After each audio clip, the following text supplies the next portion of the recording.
जय जय स्वामी समर्थ या सिरियलसाठी विचारणा झाल्यानंतर सर्वात आधी विचार हा आला की एक सेवा करायची संधी. खऱ्या आयुष्यात सांगायचं तर मी खूपच आध्यात्मिक आहे. मी विपश्यना वगैरे केलेले आहेत आणि काय सांगावं आता बरंच काही वाचन वगैरे त्याच भागात मी पारायणं सुद्धा केली आहेत बरीचशी. ह्याला अक्कलकोटात जिथे स्वामींचं स्थान आहे तिथे स्वतःचं प्रस्थापित करायचं आहे.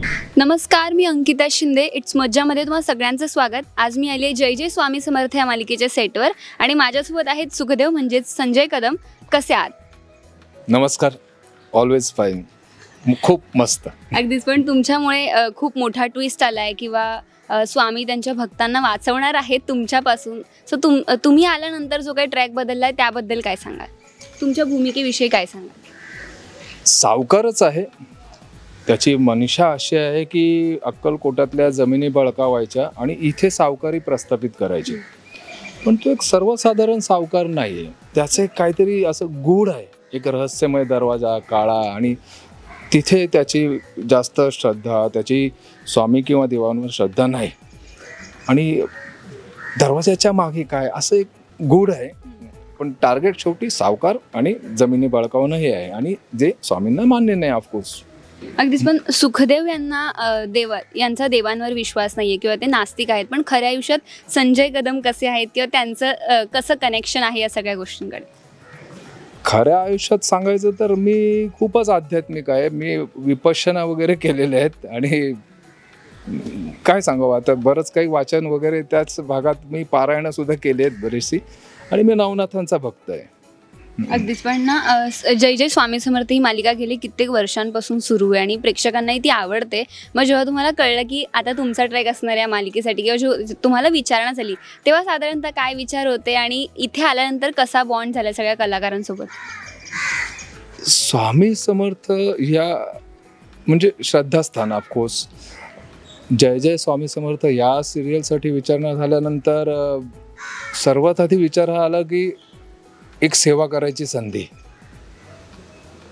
नाही म्हणणं पॉसिबलच नाही. ईश्वराने पाठवलंय तर मग करावं आणि स्वतः स्वामींनी बोलावलंय म्हटल्यावर का करू नये असं आहे. आणि खुशीने करायला घेतलं आणि आनंदही होतोय. वेगळं कॅरेक्टर आहे. थोडंसं फिजिकली प्रॉब्लेम असलेलं डिसेबल्ड वगैरे असं कॅरेक्टर करतोय. त्याच्यासाठी सल्लेही बरेचसे दिग्गजांकडून मिळालेत. आणि राहिला प्रश्न इथल्या लोकांचा आणि इथल्या वातावरणाचा तर ते खरंच सुंदर आहे. एक सात्विक वातावरण आहे आणि को ॲक्टर्ससुद्धा खूपच चांगले आहेत. खूपच चांगले. अक्षयजींसोबत गप्पा होतात का किंवा बोलणं होतं का? आणि जेव्हा स्क्रिप्ट हातात येते तेव्हा एकमेकांसोबत काही गप्पा वगैरे होतात का? सजेशन्स असतात का एकमेकांसाठी? फ्रँकली स्पीकिंग आमचं अजून दोघांचे असे सीन कट टू कट झालेले नाहीत. फार कमी झालेत. पण अक्षयबरोबर आधीपासून थोडी ओळख असल्यामुळे बऱ्यापैकी बोलणं वगैरे होतं पण आणि सजेशन्स पण मिळत असतात. That's all. अगदीच. पण आता मालिकेत तुम्ही भक्तांना त्रास देताय किंवा त्यांचा जमिनी हडपण्याचा प्रयत्न करताय मालिकेमध्ये सुखदेव म्हणून. त्यामुळे आता स्वामी रक्षण करणार आहे भक्तांचं. पण पुढे काय होणार आहे किंवा कधी होणार आहे ते सगळं याबद्दल तुम्हाला काय सांगायला आवडेल का?